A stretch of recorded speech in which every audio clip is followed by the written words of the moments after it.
right, let's jump right in. Today, we're going to talk about something that really separates the pros from the hobbyists, and that's drone airspace. Getting this right isn't just a good idea. It's absolutely essential for any commercial pilot. So let's get into it. Picture this. You're on site, you've got your drone ready to go, and you look up. What do you see? Right, this big, beautiful, wide-open sky. It just looks like a blank canvas, totally empty and free. But is it really? I mean, that feeling of wide open space is probably one of the biggest illusions that a new pilot has to get over. The real question you gotta ask yourself is, do you actually know what's up there? Because in reality, that sky is a bustling city. It's filled with invisible highways, intersections, and boundaries. And as the pilot, your job, your real job, is to see what can't be seen and to navigate that city perfectly. And look, this isn't just some friendly suggestion, it's the law. The FAA's Part 107 rules are the playbook for everything we do as commercial drone pilots. The most important thing to remember here is that you are the remote pilot in command, the RPIC. That means all the responsibility for knowing the rules and following them, it falls on your shoulders every single time you fly. So, where do we even start with all this? Well, it all comes down to one fundamental question you have to answer in your pre-flight planning. Are you in controlled or uncontrolled airspace?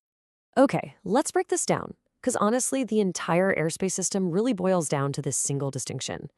Think of uncontrolled airspace, or Class G, as the quiet country roads of the sky. It's pretty much easy mode. You generally don't need to ask for permission to fly there as long as you stay below 400 feet. But then you have controlled airspace, Classes B, C, D, and E. These are the busy city highways right around airports. To fly in these zones, you absolutely 100% need to get permission from air traffic control. No ifs, ands, or buts. Right, but how in the world are you supposed to know which one you're in? You can't just look up and guess. You need a special kind of map, one that makes all those invisible rules visible. And that map is called the Aeronautical Sectional Chart. This thing is your Bible, your guide to that invisible world. It shows you everything, but most importantly, it shows you where those airspace boundaries are. Now here's a key detail. These charts expire every 56 days. And there's a good reason for that. Airspace changes. So using a current one isn't just a good idea. It is a legal requirement. So when you look at the chart, it all comes down to a few simple lines. See these solid blue lines? That's your signal for Class B airspace. This is the big time, the airspace around the absolute busiest airports in the nation. Think LAX or Chicago O'Hare. If you're flying here, you need the highest level of clearance. Next up, you've got these solid magenta lines. This is telling you you're looking at Class C airspace. These are airports that are still really busy, but maybe a notch below those Class B giants. The rule here, though, it's exactly the same. You have to get permission to go in. And finally, keep an eye out for these dashed blue lines. This marks Class D airspace. This is probably your local or regional airport, the one that has an operating control tower.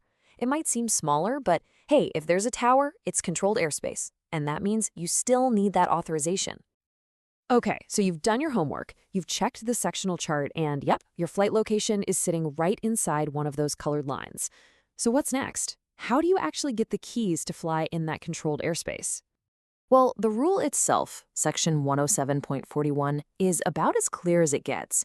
You must get prior authorization, period. So the FAA has set up two official ways to do this, and knowing which one to use is going to be critical for pretty much any commercial job you do. So you've got two options, and trust me, they couldn't be more different.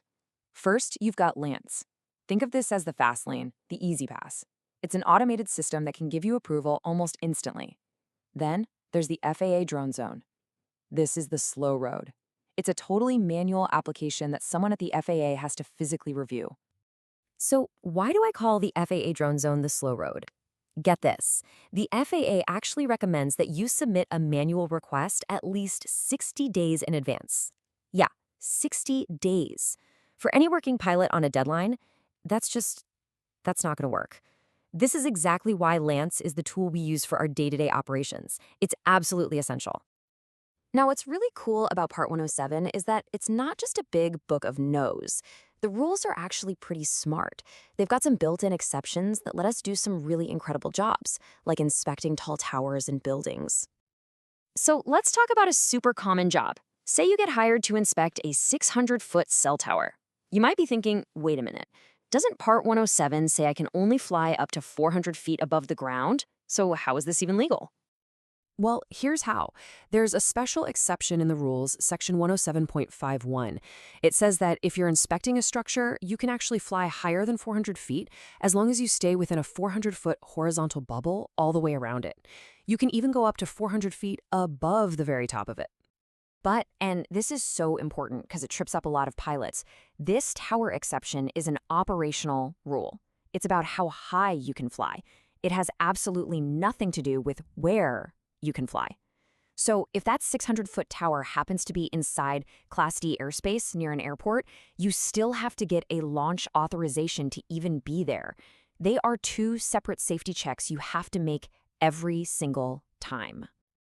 Okay, I know that was a lot of information, so let's boil it all down into a really simple but really powerful checklist that you can use before every single commercial flight you make.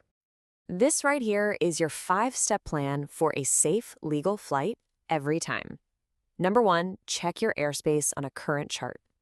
2, if it's controlled, get that LAANC authorization. 3, always check for any last-minute temporary restrictions known as TFRs. 4, just do a quick double check that your flight plan meets all the basic rules for altitude and weather.